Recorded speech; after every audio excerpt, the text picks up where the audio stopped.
Hello everyone. कैसे हो आप सभी लोग। स्वागत है आप सभी का मैथ प्रो में। तो आज की सेशन में अपन जो अंडर ग्रेजुएट लेवल के लिए जो एनटीपीसी की आंसर की कर रहे थे उसमें शिफ्ट नंबर अपन फर्स्ट करेंगे 6 जून की। तो देखते हैं फर्स्ट क्वेश्चन की तरफ। देखो, एक्स और वाई एंड जेड क्रम से 6:59:40 के अनुपात में एक धनराशि का निवेश किया। यदि उन्होंने वर्ष के अंत में 3180 का कुल लाभ अर्जित किया तो वाई और जेड के हिस्से में के बीच में अंतर बताना है। तो सबसे पहले देखो, इन्वेस्टमेंट का रेशियो देख लेते हैं अपन कितना है। X ratio, Y ratio Z का, इसका रेशियो है 6, इसका रेशियो है 59 और इसका रेशियो कितना है 41। मुझे इसे बता दो क्या पूछा है कि वाई और जेड के भी हिस्से का अंतर पूछा है, तो इन दोनों का बीच का डिफरेंस बताओ कितने का। 18 है ना। वाई एंड जेड के बीच में डिफरेंस है वो कितने का है, 18 का। मतलब आपको 18 की वैल्यू पूछा है। 18 मतलब 9 into 2। अगर आप 9 into 2 देखोगे तो देखो ये क्या 9 का मल्टीपल है, हाँ है। ये है, ये भी नहीं है, ये भी नहीं है, बस ये दो ऑप्शन हो गए। तो आंसर तो मुझे पता लग गया कि बी और डी के मल्टीपल में होगा, बी एंड ऑप्शन डी के मल्टीपल में होगा। तो देखो कैसे होगा ऑप्शन, इसको सोल्व करते हैं पूरे को। यहाँ पर देखते हैं। मुझे से बता दो इसमें टोटल कितना हो जाएगा। देखो 59 प्लस 41 कितना हो जाएगा, यहाँ से 100 प्लस 6 कितना हो जाएगा 106। टोटल कितना हो जाएगा मेरे पास 106। और टोटल कुल लाभ कितना मिल रहा है मुझे 3180। तो 3180 की वैल्यू दे रखा है मुझे कितना 106। और किसकी वैल्यू फाइंड करनी है 18 की। तो 18 की वैल्यू निकालूंगा यहाँ से। चल मैं, अब 106 से कितना टाइम जा रहा है, ये 3 टाइम जा रहा है, तो ये हो जाएगा 3 और 18 54 हो जाएगा। मतलब मेरे पास जो आएगा वाई एंड जेड का हिस्से का जो बीच का डिफरेंस आएगा मेरे पास कितना आ जाएगा। Option number B 540। Next question देखो, क्वेश्चन नंबर टू में। क्वेश्चन नंबर टू में क्या बोला है, देखो प्रेक्षण दे रखे हैं आपको, इसमें इनका समांतर माध्य बताना है, मतलब एवरेज बताना है। तो एवरेज निकालने के लिए क्या करते हैं अपन, देखो सबसे पहले 28 करूंगा मैं, प्लस 31 करूंगा, प्लस 40 करूंगा, plus 63, plus 57, 37, plus 34, plus 70, plus 99। अब ये कितनी टर्म है आपको पता होगा, ये टर्म जोड़ोगे तो कितनी टर्म हो जाएंगी, 9 टर्म हो जाएंगी। अब ऊपर वाले को ऐड करना पड़ेगा आपको। अब ऐड करोगे तो ये आपके पास कितना आ जाएगा 459 और डिवाइड करोगे 9 से तो कितना होगा, देखो 9 पंजू 45, 5 और 9 एकम 9। कौन सा ऑप्शन मिल रहा है, option number B. Next question देखो, क्वेश्चन नंबर 3। अब इसमें क्या बताना है, इसमें मेंसुरेशन का सवाल है कि उस सबसे बड़े लंबवर्ती शंकु का आयतन बताना है अपन को जिसमें 8 सेंटीमीटर किनारे वाले घन से काटा जाता है। घन कैसा होता है, इस प्रकार से होता है। ठीक है, ये घन बनाता हूं आप लोगों के लिए। ये घन है, इसकी साइड अपन को दे रखी है 8 सेंटीमीटर। ठीक है, इसकी साइड कितनी दे रखी है मुझे 8 सेंटीमीटर दे रखी है, और इसमें से एक घन काटा जाता है। घन कैसे काटोगे, जो बेस होगा वो यहाँ पर होगा सर, जो शंकु का बेस होगा यहाँ पर होगा, और मैं ऐसे इसका घन काटूंगा तो आपको लोगों को पता लग जाएगा कि जो रेडियस होगी इससे इसकी हाइट जो ये दे रखी है, कौन सा दे रखा है घन, इसकी साइड का हाफ होगा। तो रेडियस तो कितनी हो जाएगी मेरे पास 8/2, मतलब कितनी हो जाएगी मेरे पास 4 सेंटीमीटर। और जो मेरे पास हाइट होगी, मतलब हाइट क्या होगी, जो इसकी हाइट होगी वही क्या होगी शंकु की हाइट होगी। तो एच बराबर मुझे पता लग जाएगा कितना हो जाएगा 8 हो जाएगा। अब मुझे इसे बता दो शंकु का आयतन कितना होता है, 1/3 पाई आर स्क्वायर एच होता है। ये सुनो, देखो 1/3 हो जाएगा, पाई का मान कितना होता है 22/7, जो क्वेश्चन में लेने के लिए बोला है यहाँ पर। आर कितनी पता लग गई 4 into 4, मल्टीप्लाई कितना हो जाएगा मेरे पास 8। ठीक है, अब इस क्वेश्चन को कैसे सोल्व करोगे। एक तो तरीका है, देखो यहाँ से 4 चौक 16, 16 इंटू कितना होता है 128, 128 इंटू देखो 22 इंटू 128 और डिवाइड बाई 7 21। अब देखो इसको मल्टीप्लाई कर सकते हो, या ऐसे देख सकते हो कि लास्ट डिजिट 8 दूनी 16 आएगा। तो कौन से में 16 आ रहा है, देखो यहाँ से करोगे 6 एक कितना हो जाएगा, यहाँ से 6 एक 6 और 2 8 हो जाएगा। यहाँ से कितना हो गया 8 और 8 और 2 10 हो जाएगा, 4 और 2 6 हो जाएगा। मतलब कौन सा ऑप्शन दिख रहा है यहाँ से, 134 बटा 134 से ही 2/21, इसमें कितना होगा देखो 7 और 2 9 आ रहा है। मतलब अगर अपन इसकी लास्ट यूनिट डिजिट फाइंड कर लेंगे तो अपन को पता लग जाएगा यहाँ से लास्ट यूनिट डिजिट कितनी आ रही है 6। तो यहाँ से देखो 6 एकम 6, 6 2 कितना हो जाएगा यहाँ से 8, तो मतलब ये तो नहीं होगा। यहाँ से देखो 8 एकम 8, 8 प्लस 2 कितना हो जाएगा यहाँ से 10 हो जाएगा, तो ये भी नहीं होगा। मतलब 4, 4 एकम 4 प्लस 2 कितना हो जाएगा यहाँ से 6, तो ये ऑप्शन हो सकता है। एक और चेक कर लेते हैं, देखो 7 एकम 7 प्लस 2 कितना हो जाएगा यहाँ से 9। एक तरीका तो ये है। दूसरा तरीका अगर मैं बताऊं इसको कैसे सोल्व कर सकते हो, तो मैं से बोल सकता हूँ कि जैसे आपको लिख रहे हो, जैसे 5 से 1/4, इसको कैसे लिखते हो, 5 + 1/4 ही तो लिखते हो।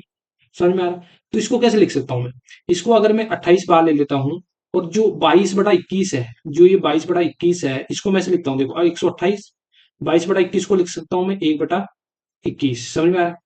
अगर इतना समझ में आया, क्योंकि देखो 21 लघुत्तम ले लूंगा तो फिर 21 + 1 22/21 वापस आ जाएगा, तो इसको मैंने 22/21 को ऐसे खोल के रख दिया। जब आपने ऐसे लिख दिया, मुझे बता दो 128 को इससे मल्टीप्लाई करोगे तो कितना आ जाएगा 128 प्लस 128/21। अब 128 में इस बार भाग दोगे तो आपके पास कितना आएगा 128 प्लस कितना आएगा 6 सही 2/21। अब इसमें 128 में 6 जोड़ोगे तो कितना आएगा 134 सही 2/21। तो सोल्व करने का ऐसा तरीका सोल्व कर सकते हो, बाकी यूनिट डिजिट से सोल्व करोगे तो अच्छा रहेगा। कौन सा ऑप्शन दिख रहा है? Option number B. मैंने दोनों तरीके से बता दिया, कैसे सोल्व करोगे वो भी बता दिया, लेकिन जो एग्जाम में बेस्ट अप्रोच होगी वो कौन सी रहेगी अपनी? यूनिट डिजिट रहेगी। कौन सा होगा? 134 बटा, यहाँ लिख देता हूँ मैं 134 सही 2/21। ये यहाँ लिख देता हूँ, ये है यूनिट डिजिट। समझ में आया?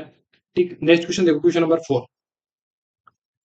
अब देखो ये करना है, इसमें 6 रूट ऑफ 7 से 29, फोर्थ रूट दे रखा है 65 536 का, 58 32 दे रखा है 17 64। सबसे पहले तो मुझे ये बताओ आता किस कौन कौन सा है? इसका तो पता होगा आपको कि किस किस का स्क्वायर रूट होता है? ये 42 का होता है। मुझे 58 32 का भी क्यूब रूट पता है, मुझे कितना है? 18 है। ठीक है, अब मुझे इसका निकालना है। इसका कैसे निकालूंगा? देखो, फोर्थ रूट ऑफ 65 536, ये फोर्थ रूट दे रखा है, मतलब इसका 2 बार स्क्वायर हो रखा होगा। तो जब भी इस प्रकार से निकालना हो तो मुझे बता दो, ये 36 किस में आ सकता है? या तो 4 में आ सकता है या 6 आ सकता है, लेकिन जो 6 6 36 हो गया। अब इसको 655 देखो, 655 देखो 25 का स्क्वायर और 26 का स्क्वायर के बीच में आ रहा है। 25 का स्क्वायर और 26 का स्क्वायर। जब भी इस प्रकार से सोल्व करते हैं तो हम छोटा वाला लेते हैं, मतलब 25 और मतलब इन दोनों में 655 किसके स्क्वायर के बीच में आएगा? तो 25 का स्क्वायर कितना होता है? 625। 26 का कितना होता है? 676। तो इन दोनों के बीच में आएगा। तो जो छोटी वाली वैल्यू होती है वो रखते हैं, तो यहाँ से 256 आ गया। मतलब ये 256 का अगर 4 बार करेंगे तब आया होगा ये। तो यहाँ से जो ये 65 536 आ जाएगा, ये कितना हो गया? 256। एक बार स्क्वायर करेंगे तो कितना आ जाएगा? रूट ऑफ, यहाँ पर एक बार स्क्वायर करा तो मैंने निकाल लिया 256, और एक बार वापस स्क्वायर करोगे तो कितना आ जाएगा? 16। तो यहाँ से ये 16 का फोर्थ रूट हुआ होगा। समझ में आया? समझ में आया? मैं से बोल रहा हूँ यहाँ पर, वापस समझाता हूँ इस वाले का। कैसे समझाया? देखो ये दे रखा है 65 536। अब देखो 36 किस में आता है? 6 में आता है, समझ लो। 6 का स्क्वायर कितना होता है? 36। तो ये 655 किसका स्क्वायर रहा होगा? एक बार फोर्थ रूट भूल जाओ, तो मैं बोलूँ एक बार स्क्वायर निकाल लो आप, ठीक है? 655 किसके बीच में आता है? एक तो 25 के स्क्वायर में, एक 26 के स्क्वायर में। तो जो छोटा वाला रहता है वो मैंने लिख दिया यहाँ पर 25। 256 आ गया ना। ये तो मैंने स्क्वायर रूट निकाला, मुझे एक बार वो निकालना है, तो यहाँ पर 2 की वैल्यू वो निकाली, मतलब स्क्वायर रूट निकाला, तो 16 किसका रूट होता है? 16 का। तो ये फोर्थ रूट निकाल लिया मैंने, कितना? 16। अब 729 किसका होता है? मुझे पता है ये किसका होगा? 3 का होगा। 3 की पावर 6 करूंगा तो मेरे पास कितना होगा? 729। अब देखो यहाँ से कितना होगा? देखो 8 और 2 10 और 6 3 9, मतलब लास्ट डिजिट 9 आएगी, तो कौन सा ऑप्शन मिल जाएगा यहाँ से? 79। ठीक है, आई होप समझ में आया होगा। नेक्स्ट क्वेश्चन देखते हैं, क्वेश्चन नंबर अपन 5। Question number 5। अब ये क्वेश्चन देखो, इसमें ए और बी किसी कार्यों को 25 दिन में 18 दिन में पूरा कर सकता है। ए अकेले 4 दिन काम करता है, फिर काम छोड़ देता है। फिर शेष काम को पूरा करने के लिए बी कितना दिन लगेगा, ये बोला है। सबसे पहले यहां से ले लेंगे, ए कितने दिन में करता है? 25 दिन में करता है। एंड जो बी है वो कितने दिन में करेगा? 18 दिन में करेगा। ये सुनो, यहां से अगर एलसीएम लोगे तो मुझे पता है कि 25 × 18, क्योंकि कॉमन तो दिख नहीं रहा, 25 × 18 ले लिया। एलसीएम लेने के बाद मुझे इसे बता दो, यहाँ से इनकी एफिशिएंसी कितनी हो जाएगी? इसकी एफिशिएंसी हो जाएगी 18, और इसकी एफिशिएंसी कितनी हो जाएगी मेरे पास? 25। ठीक है, मुझे इसे बता दो एक कितने दिन में काम करता है? 4 दिन काम करता है। तो एक का जो टोटल वर्क हो जाएगा 4 इंटू मेरे पास एक की एफिशिएंसी कितनी है? 18। 18 चौक 72 वर्क कर लिए, तो रिमेनिंग वर्क बता दो मुझे कितना हो जाएगा? जो रिमेनिंग वर्क हो जाएगा 25 × 18 कितना हो जाएगा? यहाँ से 450। 450 मैंने इतनी जल्दी कैसे करा? देखो 25 × 18 को मैंने 9 × 2 कर सकता हूँ, तो ये कितना हो गया? 50। 50 × 9 कितना हो गया? 450। अब इसमें से मैं 72 माइनस करता हूँ तो मेरे पास रिमेनिंग वर्क आ जाएगा, कितना हो जाएगा मेरे पास? 378। कितना आ जाएगा? 378। अब 378 कौन काम करेगा? शेष काम कौन करेगा? बी करेगा। तो बी की एफिशिएंसी बताओ कितनी है? 25 है, तो 378 डिवाइड बाई 25। अब मुझे इसे बता दो लास्ट यूनिट डिजिट मेरे पास कितनी आएगी? 8 आएगी। इसमें वापस देखो, इसमें देखो 7 6 कितना होता है? 7 6 42, 42 और 4 कितना होता है? यहाँ से 6 हो जाएगी। 5 से 5 कितना हो गया? 25 25, 25 से 3 कितना हो गया? 28। मतलब ये यूनिट डिजिट आ सकती है, तो ये ऑप्शन हो सकता है। देखो 6 5 30, 30 से 3 कितना हो गया? 33। 6 5 30, 30 से 3 कितना हो गया? 33। मतलब एक ही यूनिट डिजिट में आ रहा है। कौन सा ऑप्शन दिख रहा है आपको? Option number C. तो भाग देने से पहले एक बार यूनिट डिजिट जरूर चेक कर लेना एग्जाम में, उससे इजिली सोल्व हो जाएगा। ऑप्शन नंबर 15 सही, 3/25 सी। नेक्स्ट क्वेश्चन देखो, क्वेश्चन नंबर 6। अब मध्य अनुपाती कैसे होता है? सबसे पहले मध्य अनुपाती बता देता हूँ। जैसे ए और बी का मध्य अनुपाती निकालोगे तो क्या करोगे? ए रूट पी। ठीक है, तो यहाँ पर देखो इसका मध्य अनुपात निकालोगे, मतलब कितना हो गया? X into 272। अब इसका मध्य अनुपाती अपन को दे रखा कितना आएगा? 68।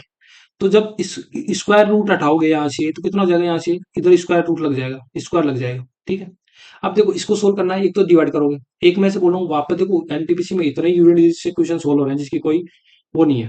मुझे बताओ 8 8 घंटे कितना होता है? 64। 4 आना चाहिए, तो इस 2 को मैं किस संख्या से गुणा करूं जिससे मेरे पास लार्ज डिजिट 4 आ जाए? मतलब देखो 7 से गुणा करूंगा, 17 × 272। ठीक है, देखो 7 से 14 4 टाइम हो जाएगा, यहाँ पर भी 4 आया, और किसी भी ऑप्शन में आप लास्ट दिन चेक करोगे तो ऑप्शन मैच नहीं खाएगा।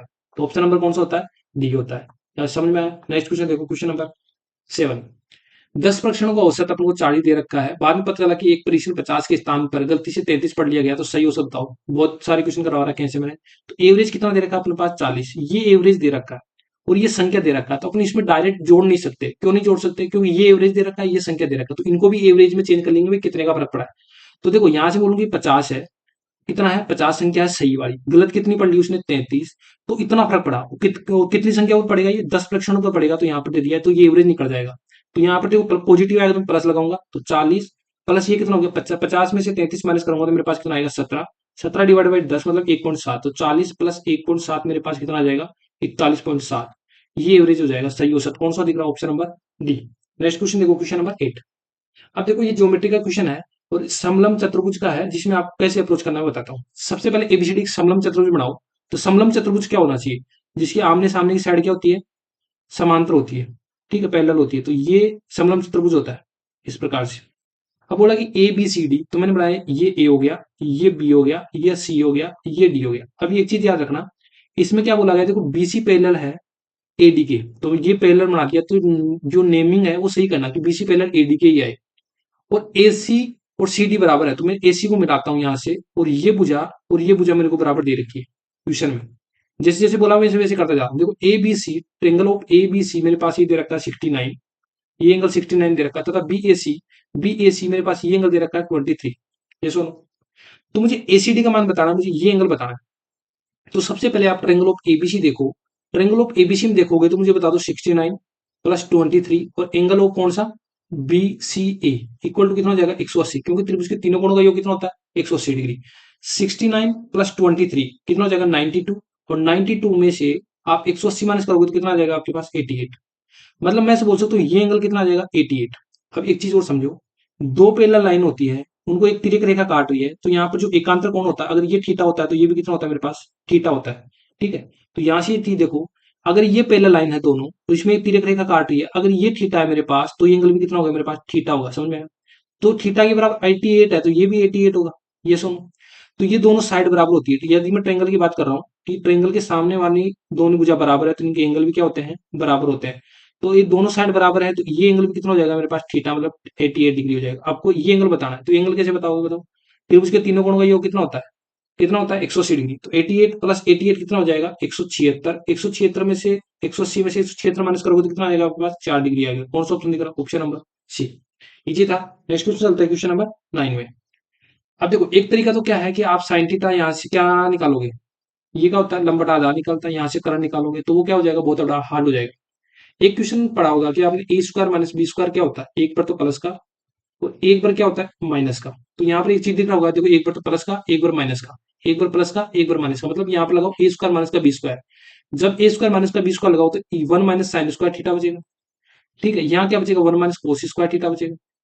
और यहाँ मेरे पास पहले से दिया हुआ क्या? Cot theta. अब एक चीज बताओ मुझे, one minus sign square theta कितना होता है? देखो ये इक्वेशन तो आपको याद होनी चाहिए कि sine square theta plus cos square theta equal to one होता है, ठीक है। Sec square theta minus tan square theta कितना होता है मेरे पास? वन होता है। और cosec square theta minus cot square theta मेरे पास क्या होता है? वन होता है। तो ये तीन इक्वेशन याद होनी चाहिए, और ऐसे सीधी सीधी याद नहीं होनी चाहिए आपको। पता मैं बोलूं कि ये वन इधर आएगा तो क्या हो जाएगा? ये साइन उधर जाएगा तो one minus sign square theta किसके बराबर आ जाएगा? कोस स्क्वायर थीटा के बराबर। तो यहाँ पर लिया हुआ है, तो मैंने लिख दिया यहाँ पर कोस स्क्वायर थीटा। और वन माइनस ये वन माइनस कोस करूंगा तो मेरे पास क्या आ जाएगा? साइन स्क्वायर थीटा हो जाएगा, ठीक है। और ये कोट स्क्वायर कोट थीटा दे रखा है, देखो कोस कोस अपॉन साइन क्या होता है? कोट थीटा, तो ये हो जाएगा कोट स्क्वायर थीटा, ठीक है। और नीचे चल रहा है कोट थीटा। देखो एक कोट थीटा से एक कोट थीटा बचेगा, मेरे पास क्या बचेगा? Cot theta. तो कोट थीटा क्या होता है? साइन थीटा का उल्टा ही तो होता है। तो टेन थीटा की वैल्यू देखिए 7/8, तो कोट थीटा की वैल्यू कितनी हो जाएगी? 8/7। कौन सा ऑप्शन देगा? Option number A. अगर आप वैल्यू पुट करोगे तो आपका बहुत लेंथ चला जाएगा। ये इतना लंबा क्यों हुआ? क्योंकि मैंने ये समझाने के चक्कर में इतना लंबा हुआ। मैंने ये एक्स्ट्रा बता दिया, ये एक्स्ट्रा बता दिया। मैं एग्जाम में करूंगा तो क्या मुझे दिख रहा है कि one plus sine theta one minus sine theta क्या हो जाएगा? One minus sign square theta कितना हो जाएगा? कोस स्क्वायर थीटा। तो मैं ये लिखूंगा, और यहाँ पर क्या हो जाएगा? One plus cos theta one minus sine theta कितना हो गया? Sign square theta. और ये कोट हो जाएगा तो एक कोट बचेगा, तो मैं ये लिख दूंगा और आंसर टिक कर दूंगा, ठीक है। तो ऐसे आपको सोल्व करना है। नेक्स्ट क्वेश्चन आता है, क्वेश्चन नंबर 10। यदि किसी अज्ञात संख्या, आपको संख्या नहीं पती तो बोल दिया कि आपने एक्स है, उसके 3 गुना, तो मैंने 3 गुना कर दिया, उससे 24 घटाया जाता है, मैंने 24 घटा दिया, तो अंतर कितना आ रहा है आपके पास? 258। जैसे बोला वैसे इक्वेशन बना दिया। अब चौबीस उधर जाएगा तो 3x इक्वल टू कितना हो गया 258 प्लस चौबीस कितना हो जाएगा यहाँ से 282। अब डिवाइड कर दो तीन से तो कितना होगा देखो 3×27 कितना हो गया और 3×4 12। तो जो संख्या आ जाएगी वो कितनी आ जाएगी मेरे पास 94 ऑप्शन नंबर बी। ठीक है ना, समझ में आया। नेक्स्ट क्वेश्चन देखो क्वेश्चन नंबर 11। अब ये वाला फॉर्मूला मैंने बताया हुआ है कि अगर आपको x minus one by x equal to दे रखा ए को निकालना है x cube minus one by x cube निकालना है तो क्या करोगे ए का क्यूब करोगे प्लस 3 × a कर दोगे। जब भी यहाँ पर माइनस दे रखा है तो इधर प्लस का 3 करोगे, अगर यहाँ पर प्लस दे रखा है प्लस का पूछा है तो यहाँ पर माइनस करते हैं। ठीक है, तो यहाँ पर क्या करूंगा देखो 4 का क्यूब करूंगा मैं, प्लस करूंगा 3 × ए कितना है 4, तो 4×4 = 64 प्लस 12 कितना हो जाएगा मेरे पास 76। ठीक है, कौन सा ऑप्शन दिख रहा है option number D. Next question देखो क्वेश्चन नंबर 12 है। ये क्वेश्चन भी दिया हुआ है जिसमें मूलानुपाती सूत्र यूज करना है। तो मूलानुपाती सूत्र क्या होता है देखो बहुलक, बहुलक को बोलते हैं अपन मोड, बराबर क्या होता है 3 × माध्यिका, क्या होता है 3 × माध्यिका माइनस 2 × माध्य। ये सुन, तो देखो बहुलक दे रखा है क्वेश्चन में कितना दे रखा है आपको 52.7, 52.7 और माध्यिका दे रखा है 3 × 65 माइनस 2 × माध्य। ये सुन, अब माध्य कैलकुलेट करना है। तो अब माध्य कैलकुलेट करोगे तो कैसे करोगे देखो मुझे 3 × 65 कितना हो जाएगा, यहाँ से 2 × माध्य ले लेता हूँ मैं बाहर, इधर ले लेता हूँ बराबर की साइड में। 3 × 65 मेरे पास कितना हो जाएगा 195 आ जाएगा और माइनस हो जाएगा 52.7। ठीक है, यहां से माइनस करोगे तो आपके पास कितना आएगा बताओ 142.3 और डिवाइड कर दूंगा मैं 2 से, तो यहाँ से कितना होगा देखो 2 से 14 और 2 × 2 11 पॉइंट जाएगा। ठीक है, 11.15 जाएगा, तो यहाँ से कौन सा होगा 11.12 option number B. Next question देखो क्वेश्चन नंबर 13। क्वेश्चन नंबर 13 में देखो ये अच्छा क्वेश्चन है। ठीक है, इसको कैसे करोगे, सबसे पहले इस क्वेश्चन को समझने से पहले एक चीज बताओ। मैं बोल रहा हूँ एक राइट एंगल ट्रायंगल है ए बी एंड सी, एक राइट एंगल ट्रायंगल है एबीसी। ये बोलो इसकी साइड ए है, इसकी साइड बी है, इसकी साइड सी है। ये सुनो, तो इसका एरिया कैसे फाइंड करते हो आप, इसका एरिया फाइंड करते हो 1/2 बेस इंटू हाइट। समझ में आया। एग्जाम्पल लेके बताता हूँ, एक एग्जाम्पल लेके बताता हूँ। जैसे मान लो इसकी साइड कितनी होगी 3 होगी, इसकी साइड कितनी होगी 4 और 5, क्योंकि 3 4 5 का ट्रिपलेट होता है और राइट एंगल ट्रायंगल है। तो इसकी हाइट होगी, जो एरिया होगा वो कितना होगा 1/3 इंटू 4 हो जाएगा, मतलब 2 से 2 जाएगा, मतलब इसका एरिया कितना आ जाएगा मेरे पास 6 आ जाएगा। समझ में आया? यहाँ पर क्या बोलना चाह रहा हूँ, यहाँ पर एक चीज और समझो। जैसे मैं एक दूसरा ट्रिपलेट लेता हूँ, एक दूसरा ट्रिपलेट लेता हूँ, तो यहाँ पर मैं बोल रहा हूँ 5 12 एंड 13, तो इसका एरिया कितना हो जाएगा 1/2 5 × 12। यहाँ से काटोगे 2 से कितना हो गया 6, तो 5 × 30 मतलब 5 × 6 लिख रहे हैं। आप एक चीज नोटिस करोगे, मैं आपको यहाँ पे बताता हूँ ट्रिपलेट कितने बताता हूँ, ट्रिपलेट जो होते हैं देखो 3 4 5 एक्स्ट्रा बताना जरूरी है, क्योंकि आगे क्या हो क्वेश्चन गलत नहीं हो। एक बार समझना, क्वेश्चन में इतना बड़ा नहीं करना, एक बार आप लॉजिक समझाओगे कि मैं क्या बताना चाह रहा हूँ, उससे आप इजीली सोल्व कर लोगे। सबसे पहले मैंने बताया कि ये राइट एंगल ट्रायंगल में अगर अपने एरिया निकालते हैं तो 1/2 बेस इंटू हाइट होता है। फिर मैंने एक एग्जाम्पल ये दिया, फिर मैंने एक एग्जाम्पल ये दिया। अब मैं ट्रिपलेट लिखा रहा हूँ, क्या होता है देखो 3 4 5, फिर बोल रहा हूँ कि 5 12 13, फिर मैं इसे बोल रहा हूँ कि 8 15 एंड 17, फिर मैं इसे बोल रहा हूँ कितना 7 24 एंड 25 का ट्रिपलेट होता है। फिर बोल रहा हूँ कि 20 21 29 का होता है। ये सुनो, फिर 12 35 एंड 37 का होता है। मैं बोलूंगा तो यहाँ से 9 40 एंड 41 का होता है। ठीक है, और 11 60 एंड 61 का होता है। अभी तक के लिए इतना समझो। अब मैं ये क्यों बता रहा हूँ, आप लोग पता लग गया होगा कि मैं ये क्यों बता रहा हूँ। मुझे से बता दो, जब मैं एरिया निकाल रहा हूँ तो क्या मेरे पास ये हाइपोटेनस का यूज हो रहा है, यहाँ पर सी का यूज हो रहा है, नहीं हो रहा। यहाँ पर देखो क्या मेरे पास 5 का यूज हो रहा है, नहीं हो रहा। क्या इसमें 13 का यूज हो रहा है, नहीं हो रहा। जब भी मैं एरिया निकालूंगा तो मुझे ये वाली वैल्यू मेरे को चाहिए ही नहीं, मतलब जो 25 29 37 61 और 41 मुझे ये वैल्यू चाहिए ही नहीं, मतलब जो हाइपोटेनस उसका एरिया में कोई यूज नहीं होता। अब ये चीज देखोगे, देखो यहाँ पर आपने सबसे छोटा ट्रिपलेट लिया 3 4 5 का, इसमें 6 का मल्टीपल आ रहा है। फिर आपने दूसरा ट्रिपलेट लिया 5 12 13, इसमें भी कितना का आ रहा है 6 5 30, मतलब 6 × 5 लिख रहे हो, मतलब 6 का मल्टीपल आ रहा है। ये सुनो, फिर यहाँ पर भी देखो देखो 3 इंटू इस यहाँ से निकाल लोगे 3 × 2, मतलब यहाँ से भी 6 का मल्टीपल आ रहा है। आप कोई सा भी ट्रिपलेट उठा लोगे मतलब वो 6 का मल्टीपल दिखेगा। 6 का मल्टीपल मतलब आपको 3 का चेक करना और 2 का चेक करना, तो कौन सा ऑप्शन आपको 3 और 2 का मल्टीपल दिख रहा है। तो मेरे को देखो यहाँ से 3 का मल्टीपल नहीं दिख रहा, ये भी 3 का मल्टीपल नहीं दिख रहा, ये भी 3 का मल्टीपल दिख रहा है, ये भी 3 का मल्टीपल दिख रहा है। ये सुनो, तो ये 3 का मल्टीपल दिख रहा है, तो लेकिन ये 2 का मल्टीपल नहीं है। ये 2 का मल्टीपल नहीं तो हट जाएगा, ये 3 का भी है 2 का मल्टीपल है, तो ये ऑप्शन हो जाएगा। समझ में आया कैसे करा, क्या करा मैंने, क्या बोला कि जब भी इस प्रकार के क्वेश्चन दे रखे हो आपको क्षेत्रफल वाले और इसमें ट्रिपलेट, देखो एक तरीका तो ऐसे आप ऐसे करोगे कि देखो x-3 x-13 का होल स्क्वायर प्लस x-26 का होल स्क्वायर बराबर x स्क्वायर। अब देखो यहाँ से एक्स की वैल्यू निकाल लेना और फिर इसमें रखना और फिर एरिया निकालना। बेसिक तरीका तो ये है, लेकिन ये बहुत लेंथी हो जाएगा। मैं ऐसे बोल रहा हूँ, कोई भी ट्रिपलेट होते हैं, कोई भी ट्रिपलेट होते हैं, उसमें हाइपोटेनस का तो यूज होता नहीं है। तो इसमें देखो बेस एंड हाइट वाला होता है, तो इसमें जो बेस एंड हाइट वाला होता है वो 6 का मल्टीपल होता है। जब भी ये होगा ऑप्शन कौन से का मल्टीपल होगा, 6 का मल्टीपल होगा। 6 मतलब 3 और 2 का मल्टीपल, तो मुझे पता लग गया तो ये दो ऑप्शन तो नहीं है 3 के मल्टीपल। तो ये मुझे 3 का मल्टीपल मिला मुझे, लेकिन 2 का मल्टीपल नहीं मिला। और ये मुझे मिला 1014 है, ये 6 का मल्टीपल है, 3 का भी है, 2 का मल्टीपल है, तो मैंने ऑप्शन नंबर 80 कर दिया। समझ में आया? नेक्स्ट क्वेश्चन देखते हैं, क्वेश्चन नंबर 14। अच्छा क्वेश्चन था वो, और ऐसे क्वेश्चन मैंने बता भी रखा। देखो 22/26 और ये कितना हो गया मेरे पास, 19/21। सबसे पहले मैं बोलूँ यहाँ पर डिफरेंस देखो कितना हो गया, 22 में से 19 गया तो मेरे पास कितना आएगा 3, और 26 में से 21 गया तो मेरे पास कितना आएगा 5। अब क्या करना, अब देखो डिफरेंस बराबर करना है। यहाँ से डिफरेंस कितने का आ रहा है, मेरे पास 4 का आ रहा है, यहाँ पर डिफरेंस मेरे पास 2 का आ रहा है। तो देखो 22/26 है और मुझे 4 का डिफरेंस करना है, मतलब मैं इसको 2 से और मल्टीप्लाई कर दूंगा तो कितना होगा, देखो 3 दूनी 6 और कितना हो गया 10।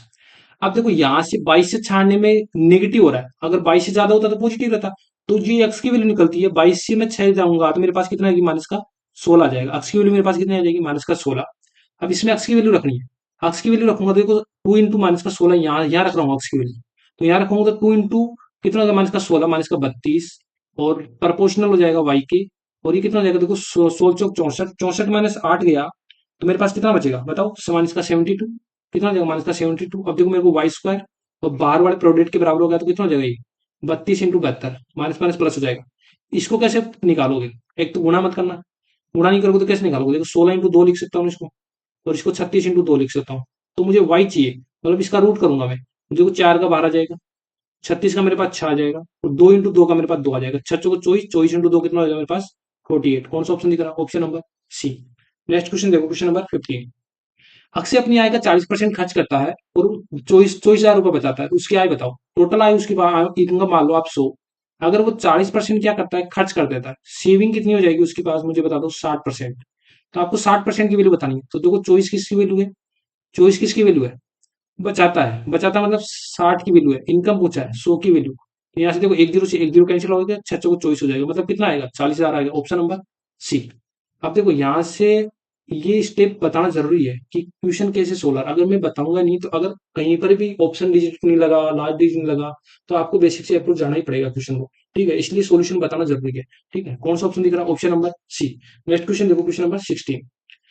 पहली 10 अभाज्य संख्याओं का औसत कितना है, ये तो आप कर लोगे। कैसे करोगे, पहले अभाज्य संख्या लिखना, 2 लिखना, 3 लिखना, 5, 7, 9 नहीं है, फिर आएगा 11, फिर 13 आएगा, 14 नहीं है, 15 नहीं है, 17 आएगा, फिर 19 आएगा, 23 आएगा एंड 29 आएगा। अब एवरेज निकालना है तो क्या करना पड़ेगा, इनको ऐड करना पड़ेगा। इनको ऐड करोगे तो आपके पास आएगा 129, और कितने टर्म है, 10 है, तो 10 से डिवाइड करोगे तो आपके पास एवरेज कितना आएगा, 12.9। कौन सा ऑप्शन दिख रहा है, option number B. Next question देखो, क्वेश्चन नंबर 17। एक आयताकार मैदान की जो भुजा की जो लंबाई एंड चौड़ाई दे रखी है अपन को, ये इसका क्षेत्रफल वर्ताकार मैदान के क्षेत्रफल के बराबर है। वर्तमान जो वर्ताकार परिधि की बताना है कितनी होगी। मुझे आयताकार का क्षेत्रफल कितना होगा, लंबाई इंटू चौड़ाई, तो लंबाई इंटू चौड़ाई कर दिया 154। और ये किसके बराबर, वर्त के क्षेत्रफल मतलब पाई आर स्क्वायर के बराबर है। ये सुन, पाई की वैल्यू मैं यहाँ पर रख देता हूँ 169 और 154 और 22/7 मल्टीप्लाई आर स्क्वायर। देखो 22 से चला जाएगा 7 टाइम, तो आर स्क्वायर की वैल्यू हो जाएगी 169 और 7 7 49। तो आर की वैल्यू कितनी हो जाएगी आपके पास, आर की वैल्यू कितनी हो जाएगी 169 इंटू 49। 169 किसका होता है 13 का, और 7 किसका होता है 49 का होता है। ठीक है, तो यहाँ से आर की वैल्यू आएगी 13 7 है 91। मुझे से बता दो, अगर आपको डायरेक्ट पता है, एक तो या तो आपको परिधि चाहिए तो आप 2 पाई आर का फॉर्मूला लगा के कर सकते हो। यहाँ पर आर की वैल्यू पता लगी, पाई की वैल्यू है 2 पाई आर, निकाल के आप वर्ग की परिधि निकाल सकते हो। लेकिन शॉर्ट ट्रिक कैसे याद है, मैं से बोलूँ एक डाटा याद रखा करो आप। जब जब भी आपके पास रेडियस कितनी आ रही है, 7 आ रही है, जब भी आपके पास रेडियस कितनी आ रही है, 7 आ रही है, तो उसकी वर्ग की परिधि होती है कितनी, 44 होती है। तो यहाँ पर देखो 13 इंटू 7 दे रखा, मतलब अगर मैं इसका 13 गुना करता हूं तो मेरे पास ये वर्ग की त्रिज्या आ रही है। समझ में आ रहा है, इस जो रेडियस दे रखा है डाटा, इसका अगर मैं 13 गुना करता हूँ मेरे पास 91 आ रहा है। जो वर्ग की परिधि आएगी वो भी 13 गुना करने पाएगी, मतलब 4 3 12, लास्ट डिजिट 2 आएगा। तो कौन सा ऑप्शन दिख रहा है मेरे पास, ऑप्शन नंबर डी। क्या कह रहा हूँ, यहाँ पर अगर नहीं समझे, मैं जो बोल रहा हूँ कि आपके पास डाटा रखना है, ये होता है रेडियस, ये होता है 2 पाई आर। एक डाटा याद रख लो कि 7 और 44। मुझे जो बता दो, ये 13 7 91 हो रहा है, ये जो 91 हो रहा है ये कितना गुना हो रहा है रेडियस, इसका 13 गुना ही तो हो रहा है। तो ये भी इसका 13 गुना रहा होगा परिधि भी। ठीक है, ये डाटा फिक्स है कि 7 से 44, क्योंकि आप रेडियस आर बराबर इसमें वैल्यू पुट करोगे तो आपके पास 44 आएगा। तो आपको रटा दिया गया है कि जहां पर रेडियस 7 होती है तो वहां पर जो परिधि होती है वो कितनी होती है, 44। तो ये रेडियस का कितना गुना हो रही है, रेडियस 13 गुना। तो ये जो परिधि हो जाएगी वो भी परिधि कितना हो जाएगी, 13 गुना हो जाएगी। तो मैंने लास्ट जो देखा 4 × 3 कितना होता है, 12। तो ऑप्शन नंबर मेरे पर डी मिल गया, 572। तो ये कौन सा हो जाएगा, ऑप्शन नंबर 572 हो जाएगा, डी। नेक्स्ट क्वेश्चन देखो, क्वेश्चन नंबर 18। यहाँ देखो, 17,700 पर 2 वर्ष के लिए 4% वार्षिक दर से जमा किए गए वार्षिक रूप से संयोजित चक्रवृद्धि ब्याज और साधारण ब्याज के बीच का अंतर बताना। तो जो इसका फॉर्मूला बताया हुआ है मैंने बहुत बार, P इंटू आर अपॉन 100 की पावर क्या होता है, 2। 2 मतलब ये 2 ईयर्स के लिए फॉर्मूला होता है, ठीक है। यहाँ पर टी होता है लेकिन टी क्या होता है, 2 ईयर्स के लिए होता है। जब टू टू कब होगा, जब टी बराबर 2 ईयर दिया रखा, मतलब जब भी 2 ईयर दे रखा है तो ये उसके लिए ही लागू होगा। तो डिफरेंस ये क्या होता है, D. C I and S I का डिफरेंस होता है। तो डी की वैल्यू निकालनी है। प्रिंसिपल दे रखा है कितना, 17,700 मल्टीप्लाई 4/100 मल्टीप्लाई 4/100। डबल जीरो से डबल जीरो कैंसिल आउट कर दूंगा। अगर यहां से अगर आप सोल्व करोगे तो मुझे बता दो कैसे सोल्व करोगे। 177 इंटू 16 कितना हो जाएगा, 177 इंटू 16/100। अब मुझे से बता दो कितना हो गया, 742, लेकिन लास्ट डिजिट तो होगा नहीं। अगर इसको मल्टीप्लाई करोगे तो कैसे करोगे, इसको एक तो मल्टीप्लाई कर सकते हो। मैं से बोल रहा हूँ कि इसका आप वो निकालो, क्या डिजिटल सम निकालो। देखो यहाँ से कितना हो गया, 7 7 14, 14 कितना हो गया, 15। कितना हो जाएगा, 15। 15 मतलब कितना हो गया, 5 और 1 6। ठीक है, क्या बता रहा हूँ यहाँ से, समझो अच्छे से समझाता हूँ। देखो 177 है, इसका डिजिटल सम निकालो, मतलब इनको जोड़ो। 7 7 14, 14 1 15, 15 मतलब इसको सिंगल डिजिट में लाना। 15 को वापस जोड़ोगे तो कितना आएगा, मेरे पास 6 आ जाएगा। इसका कितना हो गया, 6 और 1 7। मतलब यहाँ से अगर इसको जोड़ोगे तो कितना हो गया, 7 4 42, 42 कितना हो गया, मतलब 6 आएगा। 42 आएगा, इसको मल्टीप्लाई है ना, तो 7 4 42, 42 करोगे तो 4 2 6 आएगा। कौन सा ऑप्शन का यूनिट डिजिट या डिजिटल सम 6 आ रहा है। तो यहाँ से अगर इसको सोल्व करो, मुझे बता दो किसका आएगा। यहाँ से देखोगे, इसका से ऐड करो। देखो 8 और 2 10, 10 और 3 13, 13 तो 15, 15 आ रहा है, मतलब इसका यूनिट डिजिट कितना आएगा, डिजिट सम 6 आएगा। मतलब ये ऑप्शन हो सकता है। इसका देखो 3 और 3 6, 4 10 और 2 12 आएगा। 12 मतलब 1 और 2 मतलब 3 आएगा डिजिट सम, तो ये ऑप्शन हट जाएगा। इसका देखो 8 और 2 10, 10 और 2 12, 12 मतलब 3 आएगा, तो ये भी हट जाएगा। इसका देखो 6 और 4 10 और 17, 17 मतलब 8 आएगा। तो एक ही ऑप्शन का डिजिटल सम मैच कर रहा था, कौन सा ऑप्शन कर रहा था, ऑप्शन नंबर अपना सी। इसका भी 6 आ रहा है और अपने जो ये भाग दे रहे हैं इसका भी डिजिटल सम कितना आ रहा है, 6 आ रहा है। तो अपने इसको डिजिटल सम भी कर सकते हैं। बाकी आप इसको 177 मल्टीप्लाई 16 करोगे, डिवाइड बाई 100 करोगे तो आपके पास आएगा 28 32। और 28 32 में आप 100 से डिवाइड करोगे तो कितना आएगा, 28.32। बाकी इजी का कौन सा रहेगा यहाँ पर, ये रहेगा option number C. Next question देखो, क्वेश्चन नंबर 19। यहाँ पर ये बताना चाहता हूँ कि यहाँ पर आप इजीली कैसे सोच सकते हो, जिससे आपकी प्रैक्टिस बनेगी। ठीक है, अंकित मूल्य इतना दे रखा है, क्रम मूल्य 25% अधिक दे रखा है, अंकित मूल्य को 12% की छूट पे लाभ प्रतिशत बताओ। दो तरीके से बता देता हूँ, 100 से मान के बता देता हूँ, और बाकी ए प्लस बी वाले में करते हैं अपन। मान लो कि अंकित मूल्य आपके पास सीपी कितना है, 100। इससे मार्क प्राइस कितना अधिक है, 25% अधिक है, तो मार्क प्राइस मेरे पास हो गया 125। सेलिंग प्राइस गया 12% की छूट। मार्क प्राइस पर मैं डिस्काउंट देता हूँ तो मेरे पास आता है सेलिंग प्राइस। तो अगर 125 की छूट दे रहा मतलब बेचे पे कितना, 88 में बेचेगा ना, बट डिवाइड बाई 100। तो मतलब आप इसको सोल्व करोगे तो कितना होगा, देखो 125, 25 पंजे 125, 25 चौके 100, 4 से कितना हो जाएगा, यहाँ से 88 आएगा, यहाँ से कितना हो गया 22, और 22 22 पंजे कितना हो जाएगा 110। तो यहाँ से कितना का प्रॉफिट मिल रहा है आपको, +10 का, 10% का प्रॉफिट मिल रहा है, ऑप्शन नंबर सी। दूसरा कैसे करता हूँ, एक बार बढ़ा रहा है एक बार छूट दे रहा है, मतलब आप ऐसे करते हो कि a plus B minus A into B बटा 100, ये होता है। तो यहाँ पर जब एक बार बढ़ा रहा है मतलब 25% बढ़ा रहा है, फिर घटा रहा है 10, प्लस माइनस आएगा ना, 25 इंटू 12, यहाँ पर 12 है, सॉरी है ना, 25 - 12 और 25 मल्टीप्लाई 12/100। यहाँ से कितना हो जाएगा, यहाँ से मुझे बता दो 13, और 25 को 100 हो जाएगा, 4 3 12, मतलब 13 - 3 बराबर कितना हो जाएगा अपने पास, 10%। दोनों ऑप्शन सही है। कौन सा ऑप्शन मिल रहा है, ऑप्शन नंबर अपने पास सी। नेक्स्ट क्वेश्चन देखो, क्वेश्चन नंबर 20।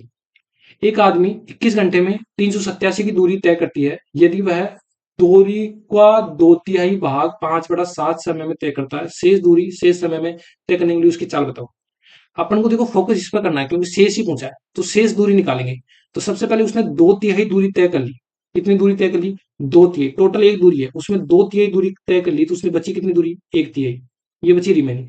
तो मुझे डिस्टेंस निकालना है, तो टोटल डिस्टेंस मेरे पास है 387, इसका 1/3 है ना, वो डिस्टेंस बची। क्या बोल रहा है क्वेश्चन, पढ़ो अच्छे से, कि 2/3 दूरी उसने तय कर ली, तो बची कितनी, 1/3। तो टोटल डिस्टेंस का 1/3 निकालूंगा तो मेरे पास जो डिस्टेंस बच जाएगी वो बची बच जाएगी, तो 129 आ जाएगा। समझ में आया। अब नेक्स्ट क्वेश्चन पढ़ो। अब टाइम पर देखो 5/7 समय तय करता है दूर शेष समय सॉरी 5/7 समय 5/7 समय तय कर लिया, मतलब उसके पास बचा कितना समय 2/7। तो टोटल समय कितना है उसके पास 21। 21 का मैं 2/7 निकालूंगा तो कितना हो गया 7 21 मतलब 6 घंटे। कितना आएगा मेरे पास 6 घंटे। तो मेरे पास जो टाइम आ जाएगा वो 6 घंटे आ जाएगा। स्पीड पूछा है तो डिस्टेंस बाई टाइम ही तो होता है।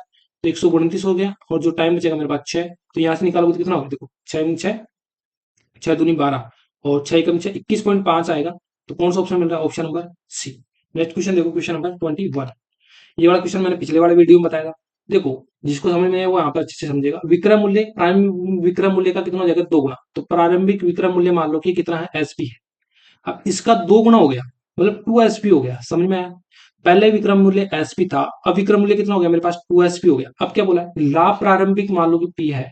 अब उसका 11 गुना हो जाता है, मतलब अब प्रॉफिट कितना हो जाता है 11 पी हो जाता है। समझ में आया। 11 पी हो जाता है। अब मुझे ये बता दो ये चेंज क्यों आ रहा है।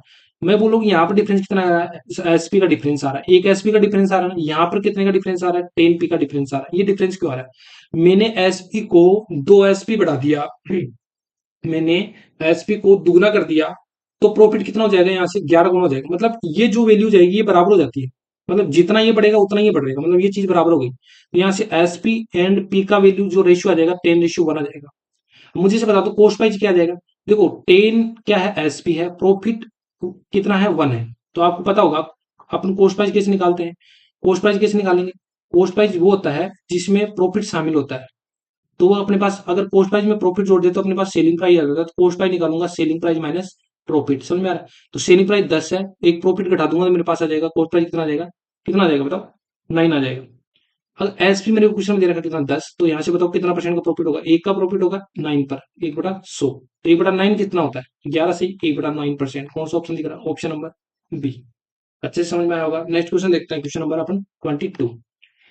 अब देखो इतनी बार बताया यहाँ पर देखा खरीदा, कई बार आ जाता बेचा। खरीदा मतलब सीपी, यानी इधर लिख दूंगा मैं सी एसपी। रुपए, यहाँ क्या करना होता है इस क्वेश्चन में रुपए अपॉन क्वांटिटी।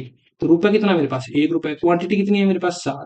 यहाँ पर देखो 1 रुपए है, क्वांटिटी मेरे को पता नहीं निकालनी है। तो यहाँ पर क्रॉस मल्टीप्लाई कर देंगे तो देखो सीपी कितना आ जाएगा मेरे पास एक्स और सेलिंग प्राइस कितना आ जाएगा 7। अब करो 40% का यूज। 40% की वैल्यू कितनी होती है 2/5। अगर कोई वस्तु सीपी कितनी अपने पास 5 है तो 2 का प्रॉफिट मिल रहा है, मतलब मैं बेच कितने में रहा है 7 में बेच रहा है। तो 7 की वैल्यू क्वेश्चन में कितनी दे रखी है मेरे को 7। तो 5 की वैल्यू क्वेश्चन में कितनी रही होगी 5 ही रही होगी। कौन सा ऑप्शन दिख रहा है option number D. Next question देखो क्वेश्चन नंबर 23। यदि एक पाइप टैंक को 21 मिनट में भर सकता है, मान लो कि ए पाइप है वो कितने मिनट में भरेगा 21 मिनट भरेगा, जबकि दूसरा पाइप पूरी तरह से टैंक के भरे को 24 मिनट में खाली कर देता है। कितने मिनट में खाली कर देता है 24 मिनट में। तो यहाँ से मैं 24 मिनट में क्या कर रहा है खाली कर रहा है ये भर रहा है। अब यहाँ से मुझे बता दो एफिशिएंसी निकालो। यहाँ से पहले सबसे पहले एलसीएम ले लो। यहाँ से देखो 3 कॉमन है दोनों में, फिर 7 × 8 हो जाएगा। अब ये इसलिए कर दिया, अब देखो यहाँ से 7 21 और बचा यहाँ से 21 से पूरा 21 कट जाएगा, बची इसकी एफिशिएंसी कितनी 8। देखो 8 × 24 बचा मेरे पास कितना 7। तो ये इसकी एफिशिएंसी आ जाएगी। अब क्या बोल रहा है कि 1/4 भाग भरने में, तो 1/4 कितना होगा इसका 1/4 कर दूंगा तो देखो 4 दूनी 8 मतलब कितना होगा देखो 6 और 6 6 तो 42 ही भरना है। और कौन भरेगा दोनों भरेंगे। दोनों भरेंगे तो ए प्लस बी भरेगा, मतलब 8 भरेगा और 7 खाली कर देगा, तो मतलब एक ही यूनिट भर पाएंगे। तो इतने यूनिट भरने के लिए कितना टाइम लगेगा 42 मिनट लगेगा। कौन सा ऑप्शन मिल रहा है आपको option number C. Next question देखो क्वेश्चन नंबर 24। अब देखो ये क्वेश्चन एग्जामिनर किस पर्पज से दिया है, कि आपको मल्टीप्लाई कराना चाहता था नहीं।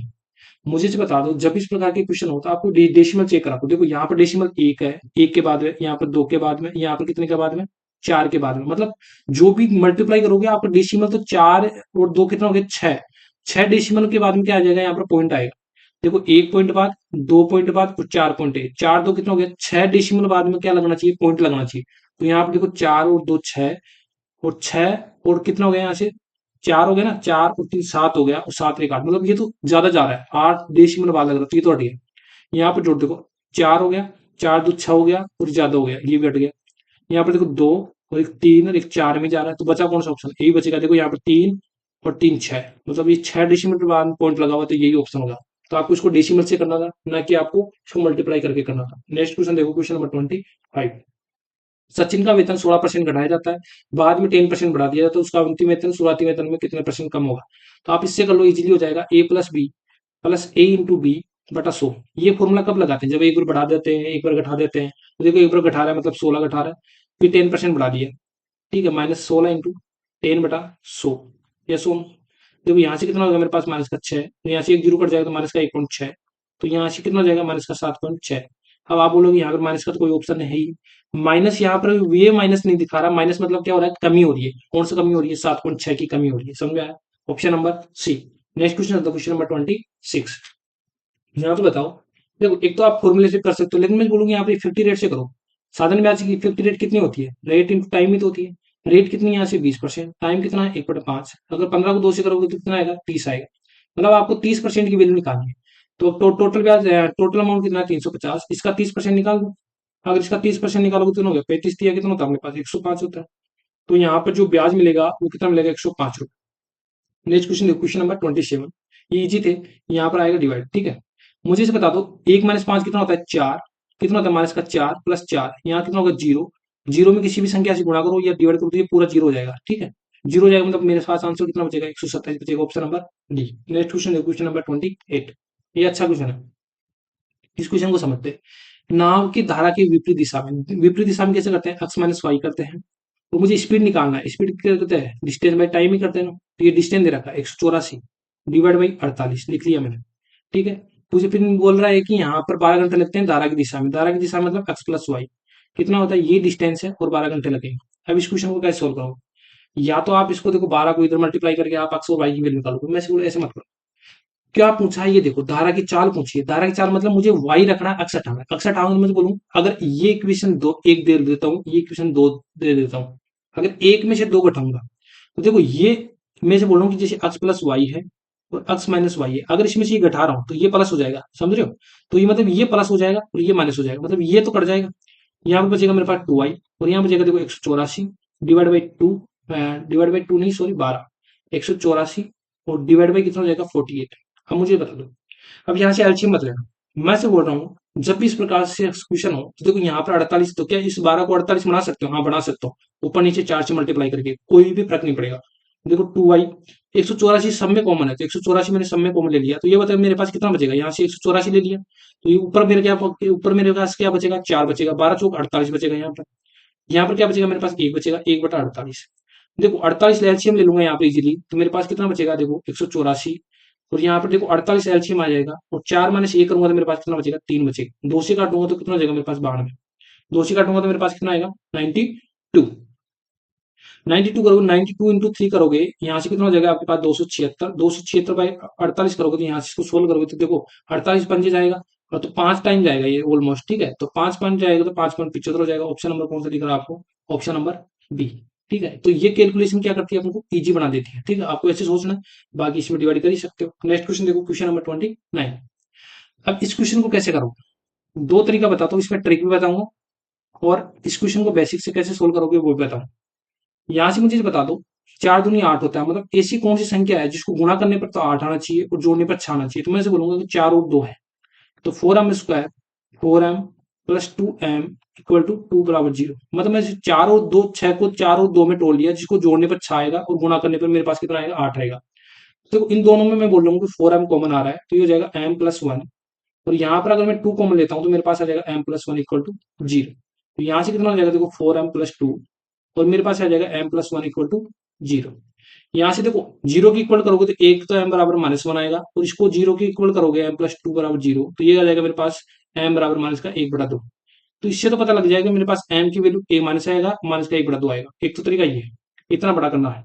दूसरा तरीका मैं ऐसे बोलूँ कि आपको 6 के तो टुकड़े देखना है ना, 6 m के, तो मुझे इसे बता दो इसको गुणा करने पर तो 8 रहना चाहिए। 4 और 2 पता लग गया आपको, 4 और 2 पता लग गया कि जोड़ूंगा तो मेरे पास 6 आएगा और गुणा करने पर 8 आएगा, समझ में आया। अब मुझे से बताओ जब भी यह है तो इसमें जो m² इसके डिवाइड का भाग दे दो 4 और 2/4, ठीक है। मतलब जो भी ये m² की गुणा में होता है उसका भाग दे देते हैं, 4/4 कर दिया, 2/4 कर दिया।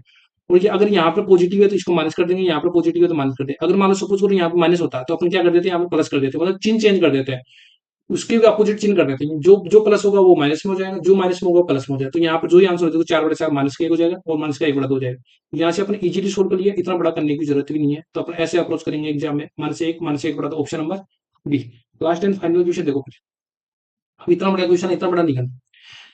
देखो मनोज दे रखा 200 लीटर तेल और ए दे रखा 274 लीटर तेल में वह कई समान कंटेनरों को दो प्रकार के तेल से भरता है। प्रत्येक कंटेनर में एक प्रकार का तेल होता है। वो सभी कंटेनरों की पूरी तरह से मनुष्य द्वारा उपयोग किए जाने वाले प्रत्येक कंटेनर का आयतन कितना हो सकता है, ताकि मनुष्य के पास मौजूद दोनों संपूर्ण तेल कंटेनर को डाला जा सकता है। मैंने आपको देखो पहले भी इस प्रकार जब भी मैक्सिमम वॉल्यूम पूछे, जब भी मैक्सिमम की चीज पूछे, मतलब आप दोनों को क्या करना है, इन दोनों का एचसीएफ लेना है। तो एचसीएफ कितने लोगे, देखो 200, तो यहाँ लिखना है 274। इन दोनों का एलसीएम कितना आएगा, एचसीएफ एचसीएफ कितना आएगा, 2। कितना आएगा, 2, क्योंकि 2 के अलावा कुछ भी कॉमन नहीं है। इन दोनों में 2 के अलावा कुछ भी कॉमन नहीं है। तो कौन सा ऑप्शन दिख रहा है मुझे, ऑप्शन नंबर ए। ये बाकी लैंग्वेज आपको कंफ्यूज और डराने के लिए है। बस इसमें आप ये देखते हैं कि मैक्सिमम वैल्यू पूछा है, तो मुझे एचसीएफ लेना है 200 और 274। ठीक है, क्योंकि इनका दोनों का एलसीएम कितना हो जाएगा, 200 और 217 का ऑप्शन नंबर ए हो जाएगा, एफसीएफ 2। ठीक है, तो मैंने ये 30 क्वेश्चन करवाए। शिफ्ट 6 जून की थी, जिसमें फर्स्ट शिफ्ट था। और नेक्स्ट वीडियो मिलते हैं अपने नेक्स्ट शिफ्ट के साथ। And thank you for watching this video. अगर आपको अच्छे लगे तो सपोर्ट करिए एंड कमेंट करिए। मिलते हैं नेक्स्ट वीडियो में। Thank you for watching this video.